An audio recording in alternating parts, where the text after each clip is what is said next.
గౌలిపేటకు సంబంధించిన రాము, వాల్మీకి కిందిగేరికి సంబంధించినటువంటి రాము, వాళ్ళ బామర్ది రవి, యువరాజు, వీళ్లకు గాయాలైనవి. 3 రోజుల కిందట గొడవ జరిగి బీరు బాటంతో ఇక్కడ పొడవడం వల్ల ఈరోజు ఈ పిల్లాడు గాయాల పాలైనాడు. ఇది చాలా దారుణమైన విషయం.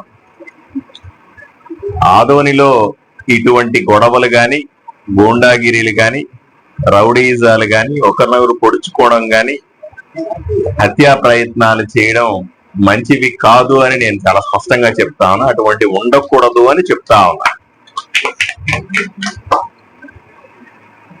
ప్రతి ఒక్కరిని కూడా ఆదోనిలో రక్షించుకునే బాధ్యత నాది.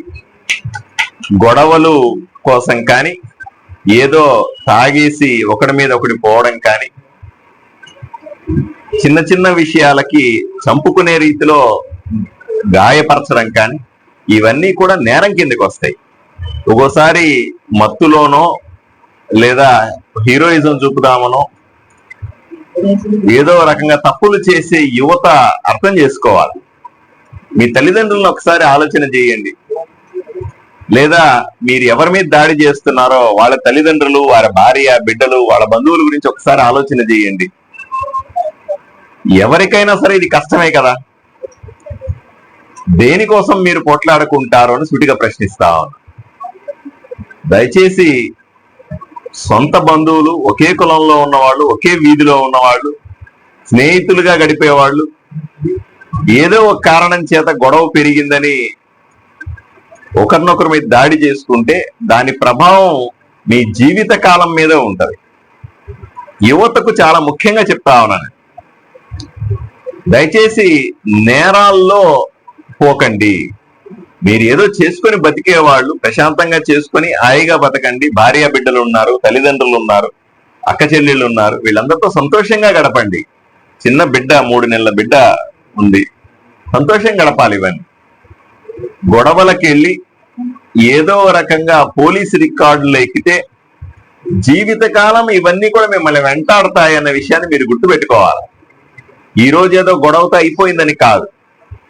దీని ప్రభావం ఈ వయసులో మొదలు పెడితే చివరి రోజుల దాకా కూడా మనల్ని పోలీసు రికార్డులు వెంటాడతాయి, పోలీసులు వెంటాడతారు. ఏ చిన్న పెద్ద గొడవ వచ్చినా సరే దాంట్లో మీరున్నారా అనే అనుమానాలు మొదలవుతాయి. మీకు ముద్ర పడుతుంది పోలీస్ స్టేషన్ లో. ఇవన్నీ కూడా మీకు అవసరం లేదు అని యువత చెప్తా. యువత బాగా కష్టపడాలి, బాగా పని చేసుకోవాలి, కుటుంబాన్ని బాగా చూసుకోవాలా, భార్యా బిడ్డలతో, తల్లిదండ్రులతో సంతోషంగా బతకాలి. అలా కాకుండా మద్యానికి బానిసై, మత్తుకు బానిసై, గంజాయికి బానిసై, ఏదో రకంగా హీరోయిజం చూపుదామని ఈ రకంగా వ్యక్తుల మీద దాడి చేసి మీరు తప్పించుకోలేరు. మీరు జీవితకాలం నరకాన్ని అనుభవిస్తారన్న విషయాన్ని మీ ద్వారా ప్రజలకందరికీ తెలియజేస్తా. ఒప్పుకునేది లేదు. నేను ఎమ్మెల్యేగా ఉండగా ఎవరు ఎవరి మీద దాడి చేసినా సరే ఖబర్దార్, సీరియస్ గా చెప్తా ఉన్నా, ఎవడు ఈ రకమైనటువంటి దాడుల్ని క్షమించం. ఏ క్షణంలో కూడా క్షమించం. ఏ కారణం చేత చేసినా క్షమించం. మీరు ఎన్ని మాటలు చెప్పినా కూడా దాడి చేసిన వాళ్ళకి శిక్ష తప్పదు. దాడి ఎవరైతే గొడవలకు పోతున్నారో వాళ్ళు కూడా, ఇప్పుడు పోలీసు ఒకప్పుడు అంటే పోలీసులు న్యాయం చేసేవాళ్ళు కాదంటారు, పోలీసు దగ్గర పోతే కేసులు తీసుకునే వాళ్ళు కాదని చెప్తారు. కానీ ఈ రోజు పరిస్థితి అలా లేదు కదా. మీకు న్యాయం చేయడానికి పోలీసులు ఉన్నారు, పోలీస్ స్టేషన్లు ఉన్నాయి, మేమంతా ఉన్నాం. నేను ముఖ్యంగా ఏ నిమిషంలో అయినా సరే నా దగ్గరికి రావచ్చు. మీరు ఏ సామాన్యుడి దగ్గరికి నేనే వెళ్తా ఉన్నాను, మీరు నా దగ్గరికి రావడం కాదు. ఎక్కడన్నా కష్టం ఉంది, ఎక్కడన్నా నష్టం ఉంది, ఎవరికన్నా ఇబ్బంది ఉంది అంటే వాళ్ళు నా దగ్గరికి రావడం కాదు, నేనే వాళ్ళ ఇళ్ళకి వెళ్ళి ధైర్యాన్ని చెప్పే ప్రయత్నం చేస్తా ఉన్నాను. దయచేసి ఎవరు గొడవలు పడద్దని, ఎవరు కూడా ఈ రకమైనటువంటి కేసుల్లో దూరి జీవితాలని పాడు చేసుకోవద్దని నేను వాళ్ళకి సూచన చేస్తా ఉన్నాను.